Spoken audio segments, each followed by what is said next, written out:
Hello my dear friends. तो story की starting में ही हम देखते हैं कि हमारे हीरो बहुत ही खुशी से विदाई लेते हैं हमारी हीरोइन अरीना से, और जाते जाते अपने मन में सोचते हैं कि इसे खुश करना कोई ज्यादा मुश्किल नहीं है। ये जिद्दी नहीं है, बहुत जल्दी मान जाती है, अच्छी बात है। ये शादी भले ही कोई ज्यादा बड़ी एक्सपेक्टेशंस पर नहीं थी, मगर फिर भी इसके साथ वक्त अच्छा गुजर रहा है और लग रहा है कि ये शादी का डिसीजन मेरा बिल्कुल सही था। भले ही अभी इतनी बड़ी आंधी तूफान आके हटा है, मगर फिर भी तूफान के बाद की शांति बहुत ही ज्यादा हसीन है और अब सब कुछ ठीक हो चुका है। इसे तो मनाना बहुत ही आसान है, बस थोड़ी सी बातें कर लो और सब ठीक हो जाता है। और फिर इस तरीके से हम देखते हैं कि इधर हमारी हीरोइन भी दिन के वक्त में तैयार होके बैठी होती है कि तभी उसके सामने कोई आता है और वो और सारी की सारी मेड एकदम से हैरान हो जाती है कि ये सब क्या है, क्योंकि हॉल में बहुत ही चकाचौंध हुई पड़ी होती है, क्योंकि यहाँ पर पहुंच चुके हैं फेलिया के सबसे मशहूर ज्वेलर, जो कि अपनी दुकान से सारा कुछ उठा के ले आए हैं स्पेशली हमारी हीरोइन के लिए। और करण कहती है कि प्रिंस ने ये सब आपके लिए अरेंज किया है, अब आपको जो भी पसंद है आप प्लीज चूज कर लीजिए। और हमारी हीरोइन बेचारी तो गश खा के गिरने वाली होती है कि हे भगवान, इतनी सारी चीजें मैं कौन सी देखूं कौन सी ना देखूं, किसे पसंद करूं किसे ना पसंद करूं। और सब की सब मेड्स भी देख रही होती हैं और हमारी हीरोइन कभी इसे चीज को देख रही होती है, कभी दूसरी को, कभी तीसरी को, तो कभी चौथी को। उसे तो समझ में नहीं आता वो ले और क्या छोड़े। और बेचारी को एकदम से चक्कर ही आने लगते हैं कि हद है यार, इतनी शाइनिंग। और बेचारी वहां पे सच में कुछ वक्त के लिए तो सुन्न हो जाती है। और फिर देखते हैं कि देर के बाद ही सही हमारे हीरो की एंट्री होती है और वो जब काम से वापस आते हैं और हैरान होते हैं देख कर कि हमारी हीरोइन ने अब तक कुछ पसंद नहीं किया है। और वो उसे देखकर कहते हैं कि तुमने अब तक कुछ पसंद क्यों नहीं किया। और बेचारा ज्वेलरी वाला तो सोच रहा होता है मुझे घर जाना है, प्लीज जाने दो यार, बहुत वक्त हो चुका है। और हमारी हीरोइन कहती है बोजान मुझे कुछ भी समझ में नहीं आ रहा, देखो ना मैं किसे रिजेक्ट करूं किसे सिलेक्ट करूं। तो हीरो कहते हैं कि अगर तुम्हें सब पसंद है तो सब ले लो, इसमें क्या बड़ी बात है।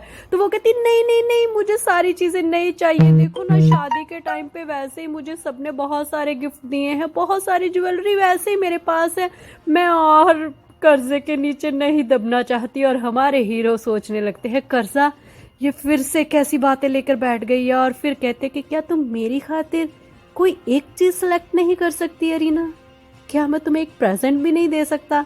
और ये बात सुन के हमारी हीरोइन कहती है हाँ ठीक है, तो तुम ऐसा क्यों नहीं करते, तुम्हारी चॉइस सबसे अच्छी है और मुझे तुम्हारी चॉइस ही पहननी है, तुम जो पसंद करोगे वही फाइनल है। और तभी हमारे हीरो कहते हैं कि जाओ सबसे महंगे वाला नेकलेस लेकर आओ। और हमारे ज्वेलरी वाले आदमी तो खुश हो जाते हैं, वाह वाह जी वाह वाह, रॉयल पैसा। और फिर सबसे कीमती नेकलेस निकाल के उनके सामने रखते हैं और कहते हैं कि ये इसमें जो हीरे जड़े हुए हैं वो आपको कहीं से भी नहीं मिलेंगे, ये स्पेशली शायद इन्हीं के लिए बना हुआ था। और हमारे हीरो कहते हैं कि ठीक है, हमारी रानी को ये पेश किया जाए। और ये पैक करके हमारी अरीना को दे दिया जाता है। और तभी हमारी हीरोइन इसे लेकर थोड़ी सी खुश होती है और फिर हमारे हीरो से कहती है अच्छा मेरी बात सुनो, तुमने ये इनकी लैंग्वेज में अभी इनसे क्या बोला। तो हमारे हीरो कहते हैं थोड़ी सी रोमांटिक बातें की थी और क्या। और फिर वो खुश हो जाती है और ये सोचने लगती है कि ये कितना इंटेलिजेंट है, इसे तो सारी भाषाएं भी आती हैं। और फिर हम देखते हैं कि दोनों खुश हो जाते हैं इस ज्वेलरी को लेकर। इस तरीके से यहाँ का सफर भी खत्म हो जाता है और हमारे ज्वेलरी वाले भैया तो बहुत ज्यादा खुश है कि देर से ही सही मगर बिक्री आज बड़ी अच्छी हो गई है इस रॉयल फैमिली की वजह से। और फिर देखते हैं कि जैसे जैसे वक्त बीतता जाता है वैसे वैसे प्रिंस के थोड़े काम खत्म हो जाते हैं और फिर वो ज्यादातर वक्त अपना घर में बिताने लगते हैं, चाय पीते हैं, बुक पढ़ते हैं और फिर सो जाते हैं, थोड़ी देर रेस्ट करते हैं। और इस तरीके से दिन बिताते बिताते वो अपनी जिंदगी को थोड़ा सा सुकून भरा महसूस करते हैं और हमारी हीरोइन को ये चीजें अच्छी लग रही होती हैं कि अब बोजान को वो ज़्यादा देख पाती है। भले ही वो आपस में बातें कम करते हैं जब बैठते ज़्यादा है और बाकी कुछ ज़्यादा होता रहता है इन दोनों में, मगर फिर भी वो खुश होती है कि वो उसे नोट तो करता है। उसकी रोज़मर्रा की ज़िंदगी में कहीं ना कहीं वो भी मौजूद है।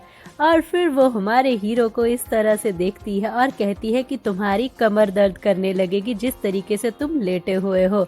और हमारे हीरो कहते हैं कि मेरे कमर के बारे में सबसे ज़्यादा तुम ही जानती हो कि ये कितनी स्ट्रांग है, तुम्हें नहीं लगता कि तुम्हें ऐसी बातें नहीं कहनी चाहिए। तो फिर हमारी हीरोइन तो एकदम से सोचने लगती है इसका क्या मतलब है। तो फिर कहती है कि तुम वैसे ऐसे क्यों लेटे हुए हो। तो हमारे हीरो कहते हैं रिलैक्स कर रहा हूँ स्टेमिना बढ़ाने के लिए। और हमारी हीरोइन को फिर से समझ नहीं आता और फिर वो कहती है अच्छा मगर वो क्यों। और हमारे हीरो कहते हैं कि क्या सच में इसे समझ में नहीं आ रहा है क्या।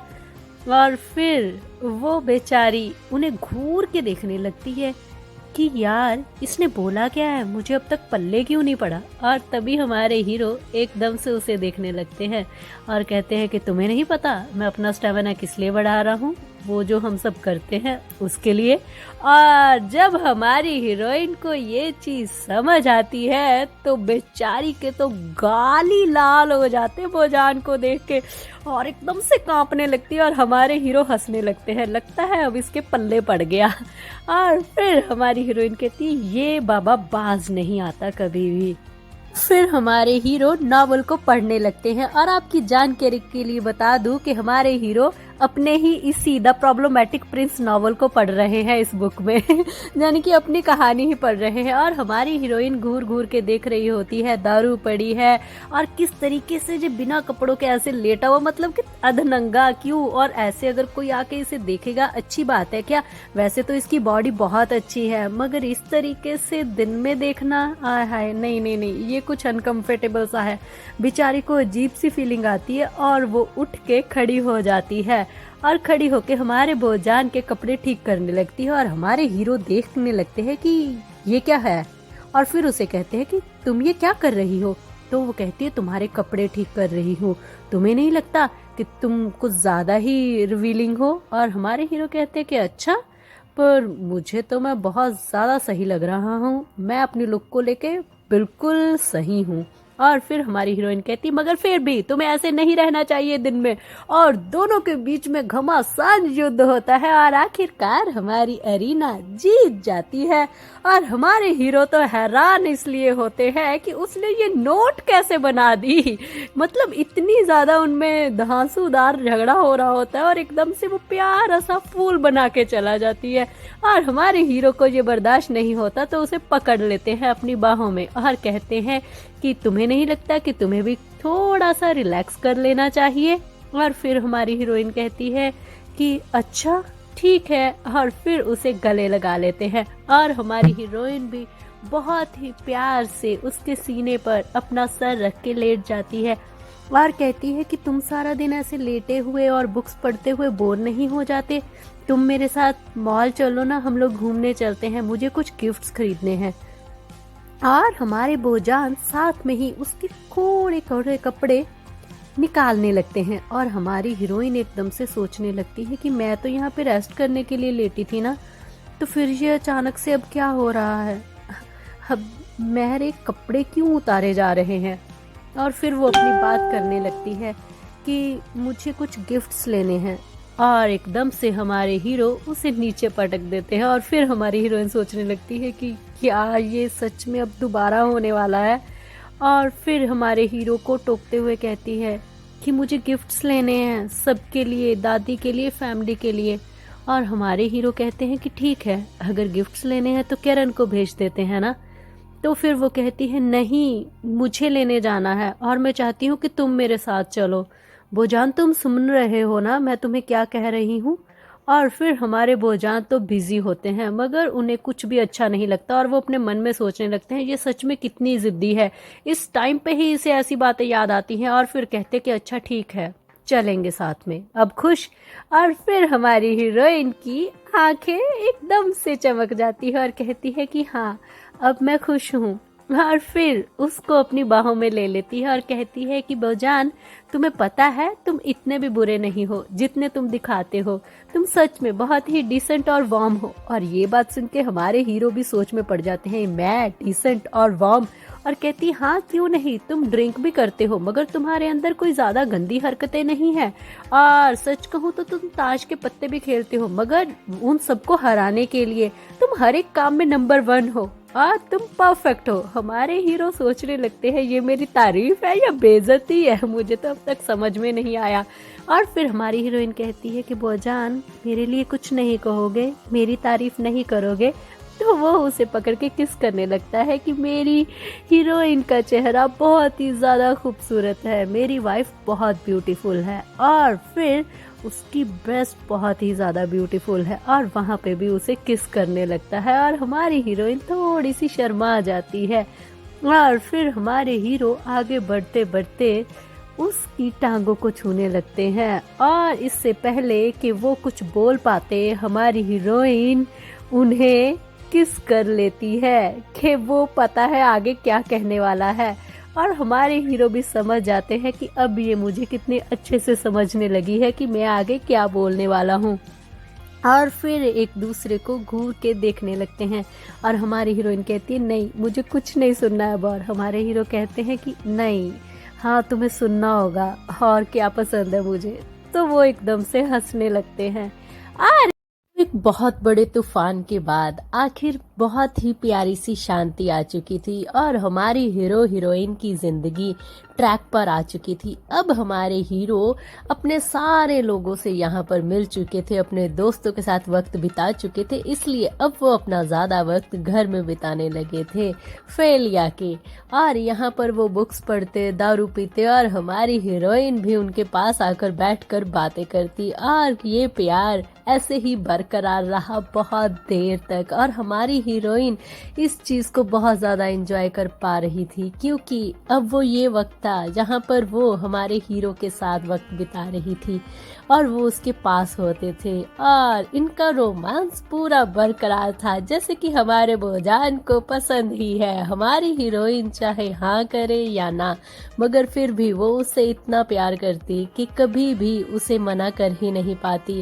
और इस तरीके से हमेशा जब भी वो इंटीमेट होते तो वो अजीब सी शर्तें भी रख लेती, और इसी तरीके से इस बार भी वो हमारे हीरो को मना लेती है मॉल में जाने के लिए। पहले तो हमारे हीरो काफी गुस्से में ही होते हैं, मगर हमारी हीरोइन के इतने प्यार भरे चेहरे को देखकर और इसकी रिक्वेस्ट को मानकर वो मान ही जाते हैं कि चलो ठीक है, इस बार मॉल साथ में चलते हैं। और हमारी हीरोइन ये बात सुन के तो बहुत ज्यादा खुश होती है कि वाह, हम पहली बार मॉल साथ में जाएंगे। और इसी के बाद सीन शिफ्ट होता है, सीधा पहुंचते हैं मॉल के अंदर, जो कि बहुत ही बड़ा मॉल होता है। वहाँ पे बहुत सारी दुनिया आई हुई होती है, और हमारे हीरो हीरोइन को वहाँ पर कोई भी नहीं ज्यादा पहचानता, क्योंकि वो लोगों को कम साथ लेकर आते हैं। और हमारे हीरो वहाँ पर पहुंचते ही बुक खोलकर कहते हैं तो ठीक है अरीना, बाद में मिलते हैं।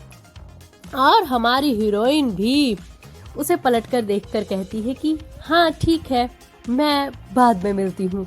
और हमारी लीजा को तो गुस्सा आ रहा होता है इन्हें देखकर कि मैंने मैडम को तैयार इसलिए किया था कि ये अकेले अकेले घूमे, मैंने अपनी पूरी जान लगा दी, आज इन्हें इतना मॉडर्न बनाने में पूरी की पूरी मैगजीन की स्किल मैंने डाल दी, मगर फिर भी ये लोग आ गए। हे भगवान, मुझे समझ में नहीं आता, इतनी खूबसूरती को क्या मैं देखूंगी, अब मैं ही इनके साथ घूमूंगी। ये साथ तो आ गए मगर साथ नहीं है, हे भगवान इनका क्या होगा।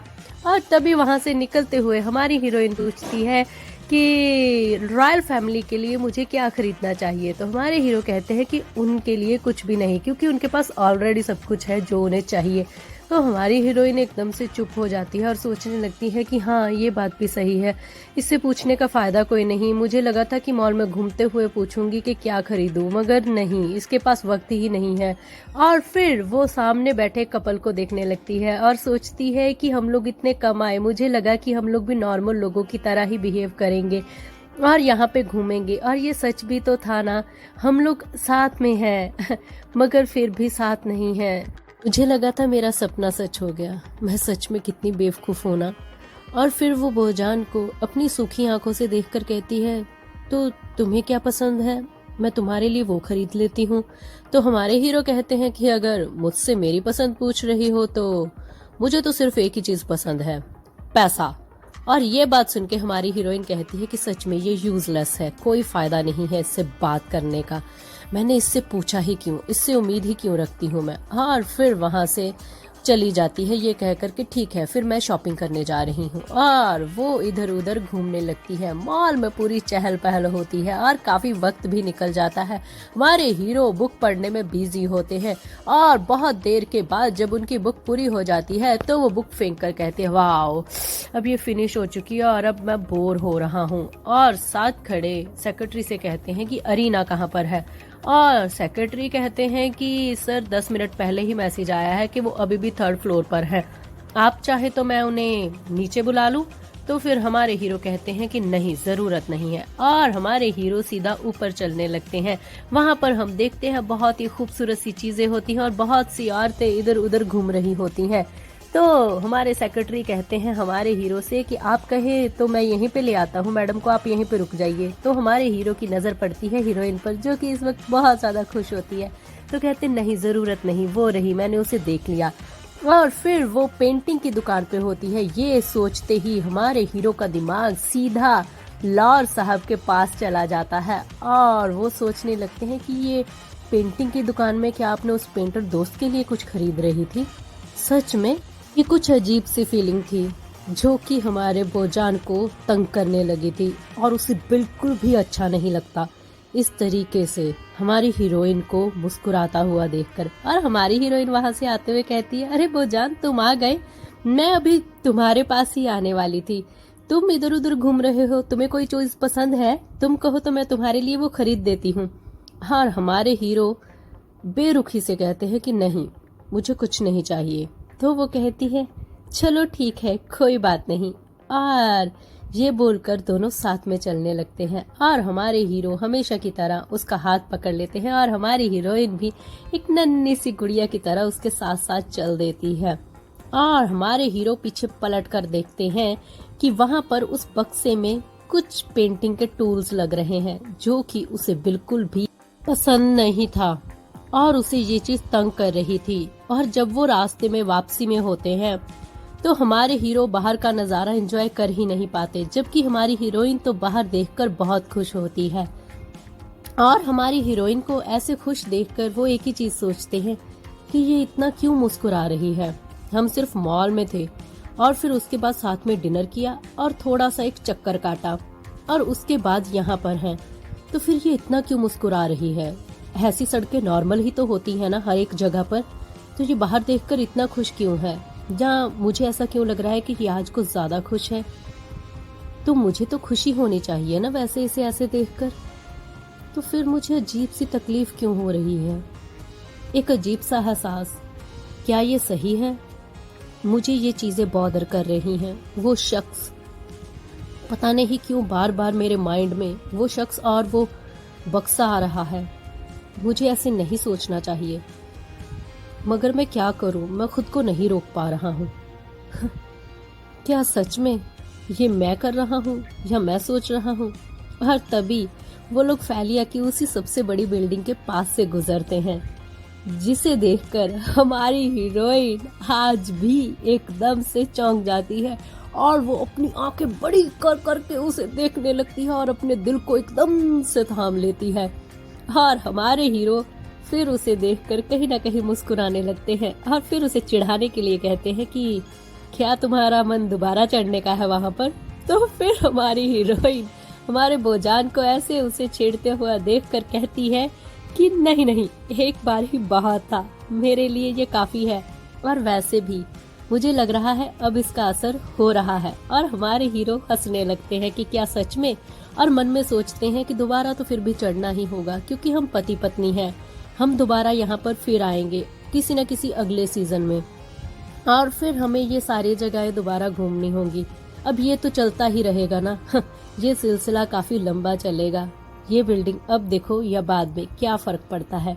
के साथ ही सीन शिफ्ट होता है। कैरन चिल्लाती है अरे जल्दी करो प्रिंस तैयार हो चुके हैं, हमारे पास इतना वक्त नहीं है, ये पार्टी फेयरवेल पार्टी है जो कि यहाँ के राजा रानी की तरफ से हमारे प्रिंस और प्रिंसेस के लिए रखी गई है, फटाफट करे, जल्दी जल्दी। और हमारी इधर मेड सारी की सारी फटाफट हाथ चलाती है हमारी हीरोइन को खूबसूरत बनाने के लिए, और उसे वो ताज भी पहनाती है जो कि यहाँ फेलिया की रानी बहुत ही प्यार से हमारी हीरोइन के लिए लेकर आई थी। और उन्होंने कहा था कि ये स्पेशली हमारे इस राज्य की तरफ से है, आपको आपके खूबसूरत चेहरे की शोभा बढ़ाएगा। और हमारी हीरोइन भी सर झुका के इस ताज को अपनाती है, और वो ताज आज स्पेशली हमारी हीरोइन तैयार होते वक्त भी पहन रही होती है, क्योंकि आज जो उसकी फेयरवेल पार्टी होती है, सारी की सारी मेड्स हमारी हीरोइन को तैयार करने के बाद यही सोचती है कि सच में ये कितनी खूबसूरत है। अरे हाँ, मैं इनकार नहीं कर सकती, सच में हद है, ये बहुत ज्यादा खूबसूरत है।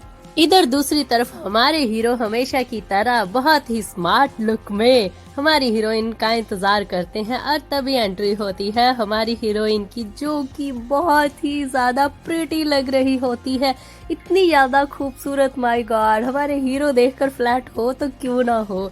और फिर दोनों के दोनों साथ में वहां से चल देते हैं, बिल्कुल गुड्डे गुड़िया की तरह लग रहे होते हैं। और हमारी हीरोइन यही सोचती है कि ये रात मैं सच में कभी नहीं भूलने वाली। और वहाँ का माहौल सच में वैसा ही था, लोग मुझे हमेशा की तरह कुछ पसंद और कुछ नापसंद करते, मगर मैं फिर भी खुश थी, क्योंकि मेरी निगाह तो सिर्फ एक ही शख्स पर थी, और वो शख्स था भोजान, मेरी जिंदगी का एक ऐसा इकलौता शख्स जहाँ पूरी दुनिया एक तरफ और वो एक तरफ। मेरे हाथ कांप रहे थे, मैं उनका सामना नहीं कर पाती इन लोगों के बीच में, मगर फिर भी मेरे हीरो ने मेरे हाथ को इस तरीके से जकड़ के पकड़ा हुआ था कि मेरे कांपते हुए हाथ भी ठीक हो गए थे। ये मेरे लिए एक फरिश्ता है, मैं जानती हूँ ये हमेशा मुझे तकलीफ देता है, मगर फिर भी मैं इस तकलीफ को अब अपनाना चाहती हूँ, क्योंकि मैं इससे प्यार करती हूँ, बहुत प्यार। और ये चीज़ सोचते ही अब मेरी ज़िंदगी बदल चुकी है। मैं इस रात को कभी नहीं भूल पाई। अब शिप में भी इतने दिन हो चुके हैं, मगर फिर भी ये रात मेरे लिए हमेशा यादगार रही। और इस तरीके से हम देखते हैं कि फेलिया से इनका वापसी का सफ़र शुरू हो जाता है। इतना खूबसूरत सफ़र बिताने के बाद बहुत वक्त एक दूसरे के साथ लड़ाई झगड़ा करते हुए वो पहुंच जाते हैं मेंशन ऑफ आर्च ड्यूक में। महल ही इतना खूबसूरत होता है कि इसके अंदर इतनी खूबसूरती होती है कि सब जगह घूमोगे मगर थकोगे नहीं।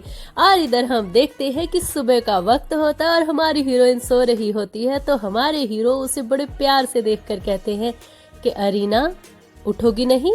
और फिर हमारी हीरोइन तो चुप करके आंखें बंद करके लेट रही होती है कि मैं अभी थकी हुई हूँ, मुझे सोने दो। और फिर वो बड़े प्यार से कहते हैं कि तुम्हें तो फाउंटेन देखना था ना, जो अभी अभी स्टार्ट होने वाला है, कुछ ही वक्त रह गया है, तुम्हें नहीं देखना है क्या? और ये बात सुन के हमारी अरीना एकदम से आंखें खोलती है कि क्या फाउंटेन, और फिर एकदम से भागती है, हाँ मुझे देखना था। और बेचारी तो भूल ही जाती है कि उसने कुछ पहना ही नहीं था। और हमारे हीरो तो इस व्यू के मजे ले रहे होते हैं कि सच में मैंने बोला एकदम से उठ के चलेगी, तभी वो फटाफट पास पड़े हुए बर्थडे वाले कपड़े पहन लेती है और वहां से निकल जाती है एम्बैरेसमेंट में। मगर हमारे हीरो को तो बहुत मजा आता है हमारी हीरोइन को ऐसे देखते हुए, और वो सीधा पहुंच जाती है अपनी बालकनी में। यहाँ से अब वो फाउंटेन को देख रही होती है, जो कि अभी कुछ ही मिनटों में स्टार्ट होने वाला होता है। तो वो कहती है कि भोजान तुम्हें भी बाहर आना चाहिए, देखो ना कितना अच्छा लग रहा है।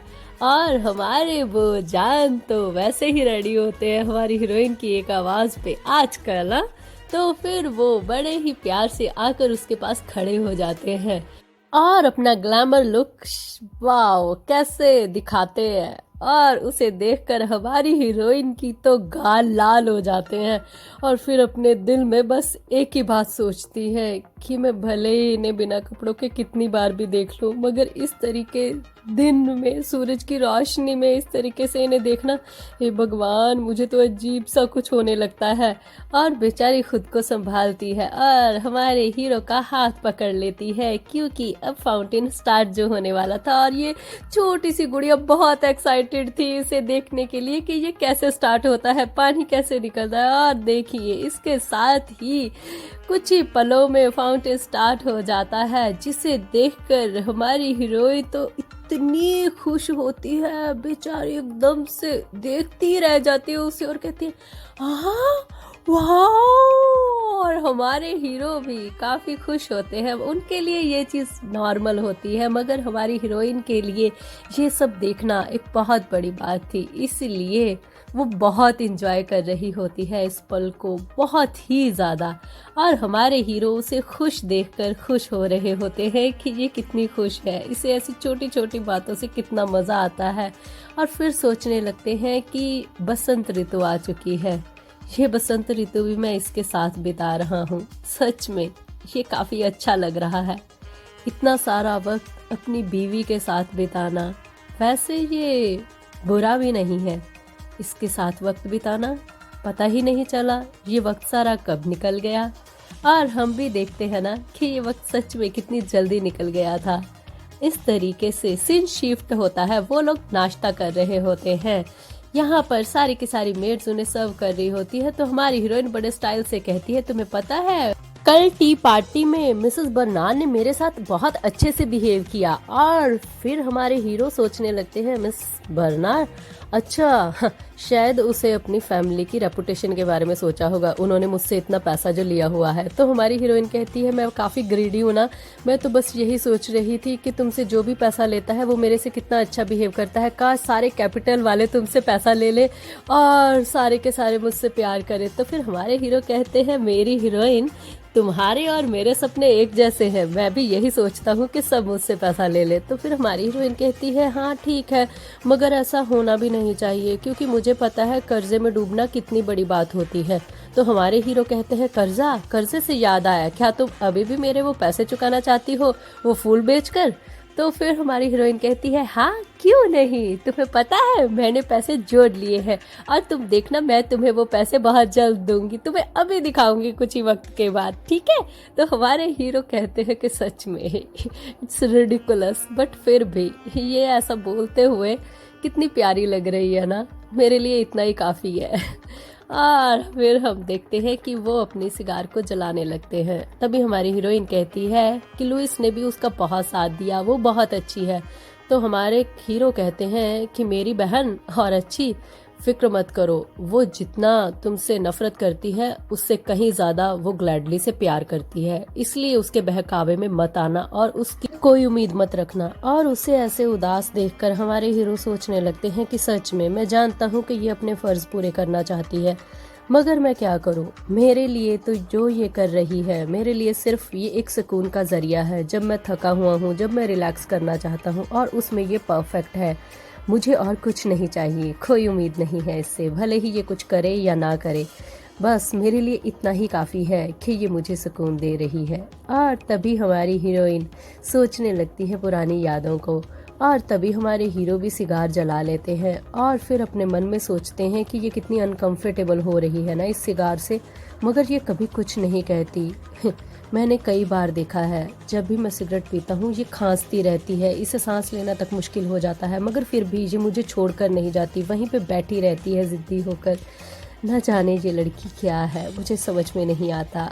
और फिर ये वक्त साथ में बिताते हुए इधर उधर देखने लगते हैं, और हमारे हीरो यही सोच रहे होते हैं कि कितना वक्त हो चुका है, 6 महीने से हम लोग साथ हैं।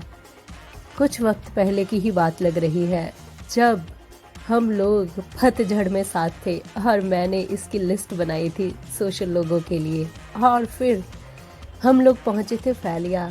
वहाँ पे हमने किस तरीके से विंटर को एंजॉय किया, वो बहुत ही खूबसूरत वक्त था। और अब बसंत ऋतु आ चुकी है, अब कितना अच्छा लग रहा है ना। और तुम्हारी हीरोइन उसी वक्त पुरानी यादों से निकल कर कहती है कि क्या तुम्हें याद है बोजान कि हम लोगों को 6 महीने हो चुके हैं, ठीक 6 महीने पहले ही मैं वहाँ से लाचान्य राजे में लौट रही थी और तुम मुझे पहली बार मिले थे स्टेशन पर, तुम्हें तो याद भी नहीं होगा। और हमारे हीरो कहते हैं, क्या सच में तुम्हें सारी चीज़ें याद है? तो वो कहती है, हाँ क्यों नहीं, मुझे एक एक चीज़ याद है। जब हम लोग मिले थे तब पहली बार मैं स्टेशन पर थी और तुम वहाँ पर शायद किसी को लेने आए थे। जब तुम सामने से आ रहे थे मुझे लोगों ने धक्का मारकर बिल्कुल आगे कर दिया था, और तब हमारी नज़रें पहली बार मिली थी, बिल्कुल आमने सामने। और मैं तो तुम्हें देखकर दंग ही रह गई थी कि तुम यहाँ के प्रिंस हो। और फिर हमारे हीरो ये सारी बातें सुन के हमारी हीरोइन को घूर के देख रहे होते हैं कि इसे सारी चीजें याद है।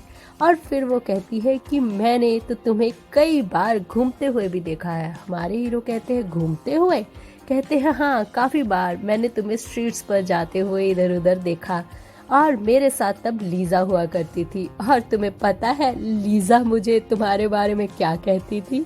हे भगवान, मुझे ये सोचते हुए भी हंसी आ रही है। तो हमारे हीरो कहते हैं कि पक्का कुछ बुरा ही कहती होगी वो मेरे बारे में। और फिर हमारी हीरोइन एकदम से डर जाती है और उसके पसीने छूट जाते हैं और कहती कि नहीं नहीं नहीं, लीजा तुम्हारे बारे में कोई बुरा नहीं बोलती थी। तो हमारे हीरो कहते हैं कि सच में इसे झूठ बोलना बिल्कुल नहीं आता। और फिर हमारे हीरो कहते हैं कि अगर तुमने मुझे इतनी बार देखा तो तुम मुझसे कभी बात करने क्यों नहीं आई? तुम्हें मुझे हाय कहना चाहिए था। तो हीरोइन कहती है अगर मैं तुम्हें हाय कहने आती तो क्या तुम मेरे साथ अच्छे से बात करते? तो हमारे हीरो कहते कि हाँ, शायद मैं उससे कहीं ज्यादा कुछ करता, तुम्हें नहीं लगता? तो ये बात सुन के हमारी हीरोइन एकदम से गुस्से में आ जाती है और कहती है कि देखो मेरी इतनी खूबसूरत मेमोरीज है, उन्हें खराब मत करो ऐसी बातें करके। और हमारे हीरो कहते हैं कि मैंने कैसी बात की है, मैंने तो यही कहा कि मैं कुछ करता, तो तुम्हें इस कुछ का मतलब क्या लगा? तो वो कहती है कि मैं जानती हूँ तुम क्या कह रहे हो। तो कहता मैंने तो शेक हैंड की बात करी। तो कहती अच्छा नहीं, तुम ये नहीं करते। तो कहते फिर मैं क्या करता? अच्छा, तुम उसके बारे में बात कर रही हो, वो तुम्हें लगा कि मैं वो करता। तो वो कहती है कि नहीं नहीं वो नहीं करते। तो हमारे हीरो कहते हैं कि तुम्हें पता है मैं वो क्या सोच रहा हूँ? तो वो चुप हो जाती है और फिर वो तालियां बजाने लगते हैं कि सच में जो भी तुम सोच रही हो अपने दिमाग में बना रही हो, my lady you are a genius. तुम बहुत अच्छा सोच रही हो और बिल्कुल सही सोच रही हो। और यहाँ का माहौल भी काफी अजीब सा हो जाता है। ये खाना खा चुके होते हैं और तभी हमारी हीरोइन कहती है मैं तो एप्पल के फ्लावर को भी अपने इस हैट पे सजाने वाली हूँ। तो हमारे हीरो कहते हैं कोई जगह है बची यहाँ पर क्या? तो वो कहती है हाँ क्यों नहीं, थोड़ी सी बची है ना। और फिर वो कहती है कि क्या तुम्हें याद है मैंने तुम्हें टोकन के तौर पर फ्लावर दिए थे, वो तुम्हारे पास अभी भी हैं क्या रखे हुए? तो हमारे हीरो को एकदम से याद आता है कि हाँ, जब इसने कहा था कि ये अपना डेबिट चुकाएगी और तब उसने छोटे से फ्लावर बना के दिए थे जो कि उसने महल में आकर एक एस्ट्रे में डाल दिए थे। और फिर हमारे हीरो कहते हैं कि हो सकता है संभाल के रखे हो। तो हमारी हीरोइन बहुत ज्यादा खुश हो जाती है ये बात सुनकर, मगर उसे तो पता नहीं होता कि उन फ्लावर्स के साथ क्या हुआ। और हमारे हीरो सोचने लगते हैं क्या वो फ्लावर्स इसके लिए इतने ज्यादा जरूरी हैं? वो एक काम ही तो थे ना। और फिर सोचने लगते हैं कि सच में इसे देखकर अजीब सी प्यास लगने लगती है। और ये मौसम, ये एकदम से हल्की हल्की ठंडी हवा, अजीब सा सुकून है यहाँ पर और एक अजीब सी सनसनाहट हो रही है मेरे अंदर। न जाने क्यों, ये क्या है ये क्या नहीं है। सच में किसी चीज़ की लत लगना भी बुरी बात होती है। और फिर हम पीछे पलटकर अपने सेक्रेटरी को देखते हैं जो कि समझ जाता है कि उसे अब क्या करना है। और फिर वो सारे वेटर्स को साथ लेकर वहाँ से निकल जाते हैं। तभी हमारे हीरो खड़े हो जाते हैं और हमारी हीरोइन सोचने लगती है कि क्या हुआ, वो सब लोग चले गए और पहचान ऐसे क्यों उठ गए। तो वो हमारी हीरोइन की हैट को उतारने लगते हैं। यहाँ ये सीन देखकर हमारी हीरोइन कहीं ना कहीं समझ जाती है कि बोजान अब क्या करने वाला है। तो वो बोजान को देखकर कहती है कि बोजान प्लीज यहाँ पर नहीं। तो फिर हमारे हीरो कहते हैं कि यहाँ पर क्यों नहीं? तो वो कहती है कि देखो आसपास पूरा ओपन है, कोई ना कोई हमें देख लेगा, यहाँ पर नहीं। तो हमारे हीरो कहते हैं कि सब यहाँ से जा चुके हैं, अब हम दोनों के सिवा यहाँ पर कोई भी नहीं है, इसलिए बेफिक्र रहो। तो वो कहती है फिर भी बेडरूम के बाहर वाले हॉल से सब कुछ दिखाई देता है बौजान, तुम्हें थोड़ा सा कंट्रोल करना चाहिए प्लीज, यहाँ पर नहीं। मैं तुम्हें मना नहीं कर रही मगर यहाँ पर नहीं। तो फिर वो उसे उठाकर पेड़ के नीचे ले जाता है और वहाँ पर एकदम से हमारी हीरोइन को कवर कर लेता है। पेड़ के फूल अचानक से उन दोनों पर गिर रहे होते हैं और सूरज की रोशनी एकदम से हल्की हल्की उन्हें रोशनी दे रही होती है। और हमारी हीरोइन यही सोचती है कि पेड़ के नीचे जब तक ये छुपे हुए हैं तब तक ठीक है। मगर हमारे हीरो को आगे बढ़ता हुआ देखकर वो कहती है कि तुम आगे क्या कर रहे हो, इतना काफी नहीं है क्या? तो वो कहते हैं कि वही जो तुम उस वक्त सोच रही थी, बदतमीजी, यही तो सोचा था ना तुमने। कि मैं वही करता तुम्हारे साथ? तो अब हैरान क्यों हो? और हमारी हीरोइन एकदम से चुप हो जाती है, क्योंकि उसे पता होता है कि हमारे हीरो को वो अब कुछ नहीं समझा सकती, इससे ज़्यादा कुछ नहीं। और तभी हमारे हीरो एकदम से अपने मन में यही सोच रहे होते हैं कि मैं क्या करूं? मैं जानता हूं, मैं एकदम से जानवर की तरह बिहेव करने लगता हूं। मैं खुद पे काबू नहीं कर पाता, मगर इसे देखकर कौन काबू में रह सकता है? मैं इस पर जानता हूं कि बहुत जुल्म करता हूं। ये नाजुक सी, हल्की फुल्की सी है, मुझे इसके साथ ऐसा नहीं करना चाहिए, मगर खुद को काबू में रखना इसके सामने बहुत मुश्किल हो जाता है। हाँ, ये सही है या गलत मैं नहीं जानता, मगर इस बसंत में इन फूलों के साथ इसका चेहरा कितना खूबसूरत लग रहा है। ये कितनी खूबसूरत है, कोई मेरी नज़र से इसे देखे तो सच में वो जाने कि ये कितनी खूबसूरत लग रही है इस वक्त। और इसको ऐसे देखना मेरी आदत बन चुकी है। जब तक मैं इसे ऐसे नहीं देखता मुझे भी सुकून नहीं आता। और हमारी हीरोइन भी यही सोच रही होती है कि हाँ, ये सच में बहुत दर्द है, इसमें बहुत ज़्यादा पेन है, मगर फिर भी अगर ये बोजान को खुश रखता है तो ठीक है, मुझे कोई एतराज़ नहीं है जब तक ये खुश है।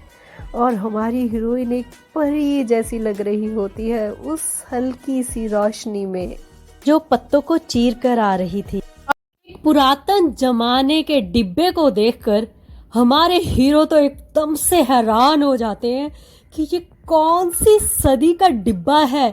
भाई मारो मुझे, मारो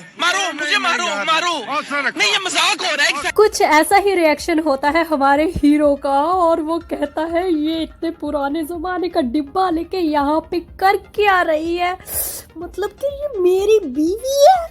और फिर हमारी हीरोइन डब्बे को खोलती है और कहती है टन टन है, ये देखो मैंने फूलों से कितने सारे पैसे जमा किए हैं तुम्हें देने के लिए। और ये देखकर तो उसके पैरों तले से जमीन खिसक जाती है और हमारी हीरोइन तो स्माइल पास करते हुए पैसे दिखाती है।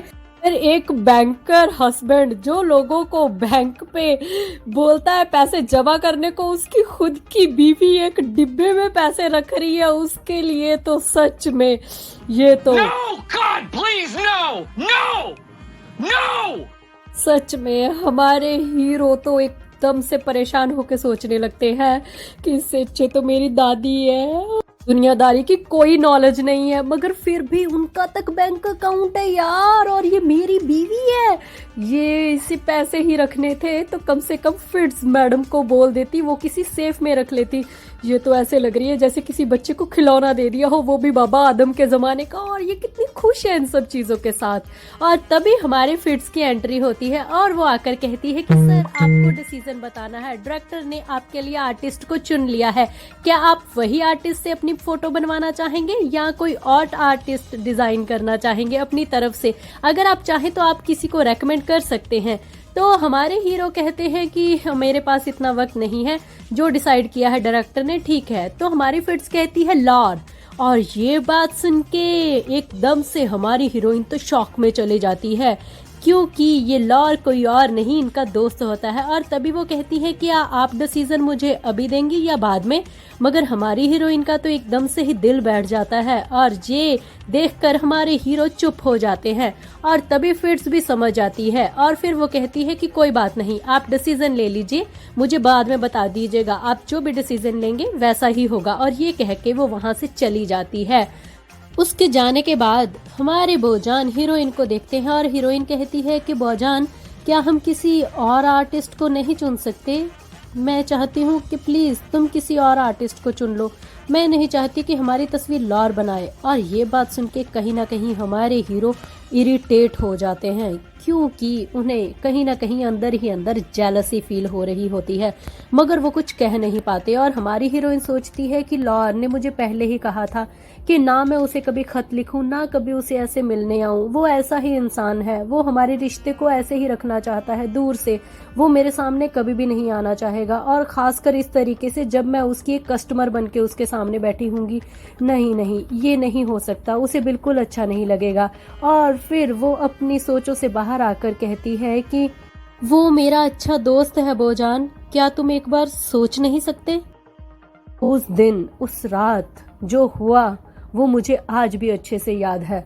और फिर हमारी हीरोइन कहती है कि वो मेरा बहुत अच्छा दोस्त है, प्लीज मैं तुमसे भीख मांगती हूँ वोजान, प्लीज किसी और आर्टिस्ट को चुन लीजिए ना, मैं नहीं चाहती इससे तस्वीर बनाना। और हमारे हीरो एकदम से चुप हो जाते हैं और टेक लगा के कुछ सोचने लगते हैं।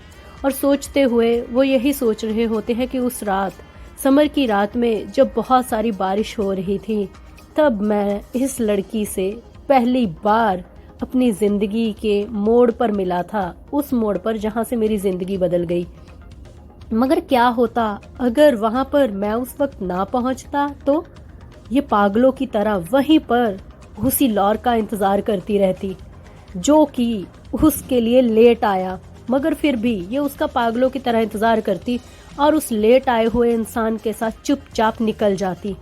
और अगर सच में सब कुछ ऐसा ही हुआ होता तो आज इसका नाम मेरे नाम के साथ नहीं बल्कि मिसेस लॉर होता, है ना? कुछ यही होता ना। और मैं बस कुछ पलों की जल्दी की वजह से मैंने इसे हासिल कर लिया और आज ये मेरी जिंदगी का सबसे नायाब और कीमती हिस्सा बन चुकी है। मैं इस चीज को कैसे भूल सकता हूँ? इसे कुछ याद नहीं मगर मुझे तो हर एक चीज याद है ना।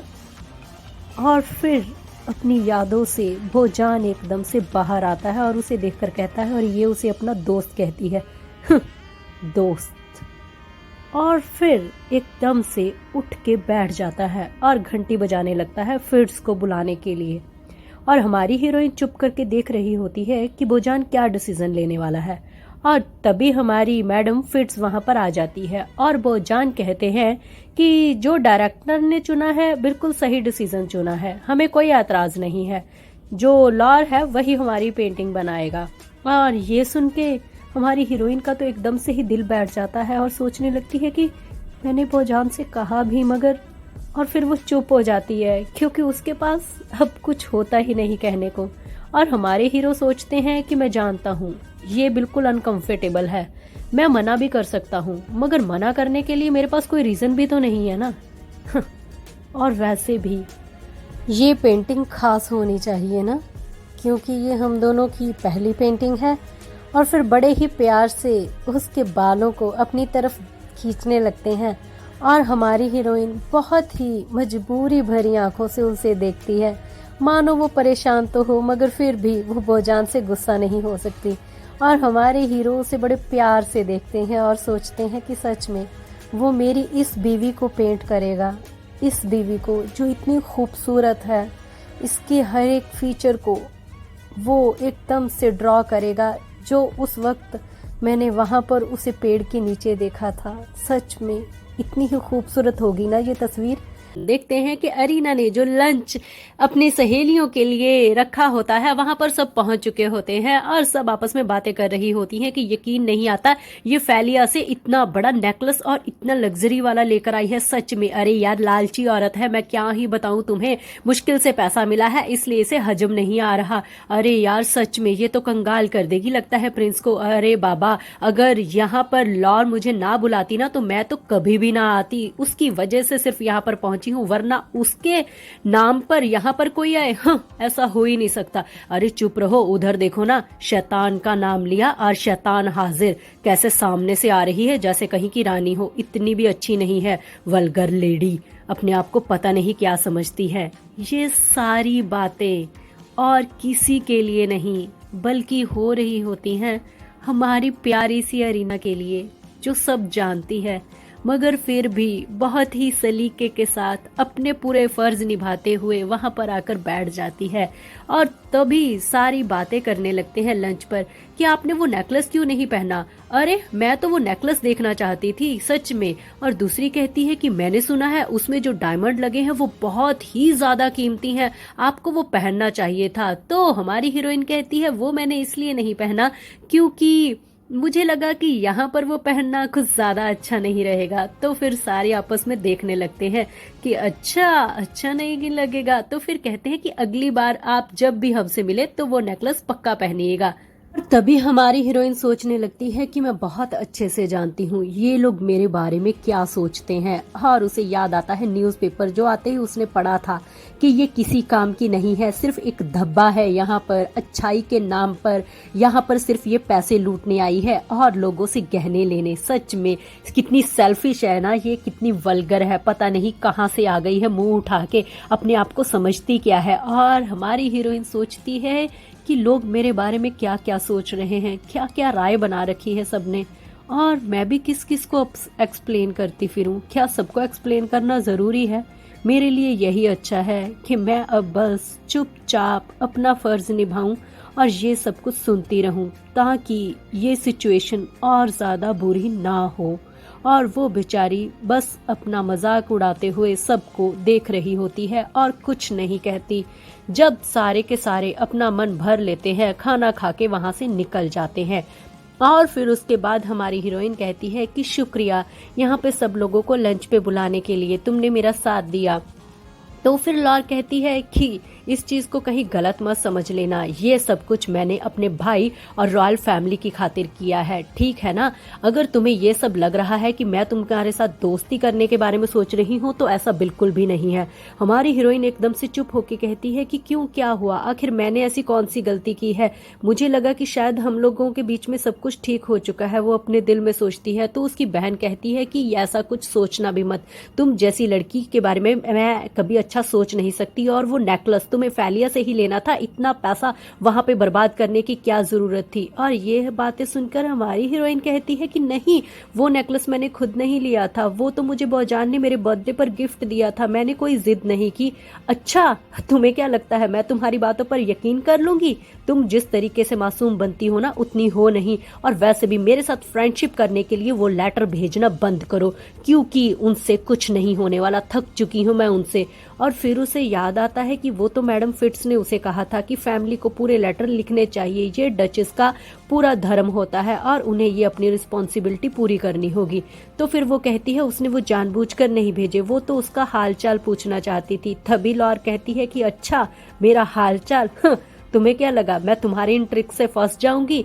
बस एक बात याद रखना कि मैं तुमसे कभी भी दोस्ती नहीं कर सकती, क्योंकि मैं ऑलरेडी एक इंसान की दोस्त हूँ, और वो है हमारी ग्लैडली, जो कि मेरी बेस्ट फ्रेंड है, ठीक है ना?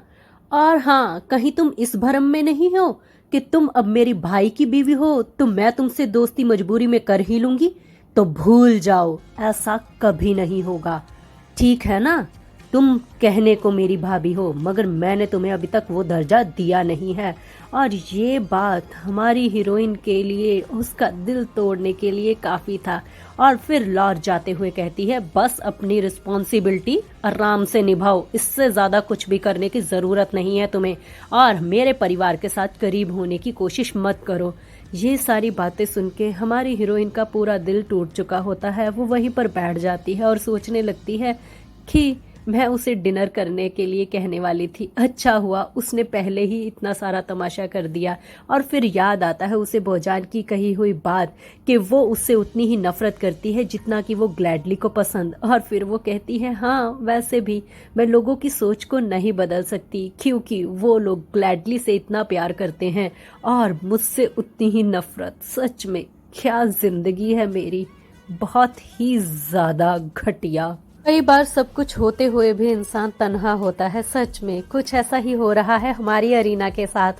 सच कहूँ तो ये स्टोरी वैसे मेरा अपलोड करने का मन नहीं था, क्योंकि इसकी वजह से ही मेरा लास्ट चैनल बंद हुआ था, बट आप लोग इतना ज़्यादा इंसिस्ट कर रहे थे, इसलिए मैं ये आप लोगों के लिए स्पेशली रिस्क ले रही हूँ। बट प्लीज़ मेरी मेहनत को प्लीज़ थोड़ा सा समझा कीजिए। अगर मैं डिले कर रही हूँ तो उसमें भी कोई प्रॉब्लम आ रही है मुझे, प्लीज़ आप यही समझने की कोशिश कीजिए। मेरा मन भी करता है कि मैं आप लोगों को रोज़ अच्छी अच्छी स्टोरीज़ बना के भेजूं और आप लोग वो सुन पाएँ, देख पाएँ, बट मैं ऐसा नहीं कर सकती क्योंकि मेरा चैनल रिस्क पे चला जाएगा। अगर वो बंद हो गया तो फिर आप लोग वीडियोस नहीं देख पाओगे, तो फिर फ़ायदा कोई नहीं है मेरी भी मेहनत करने का।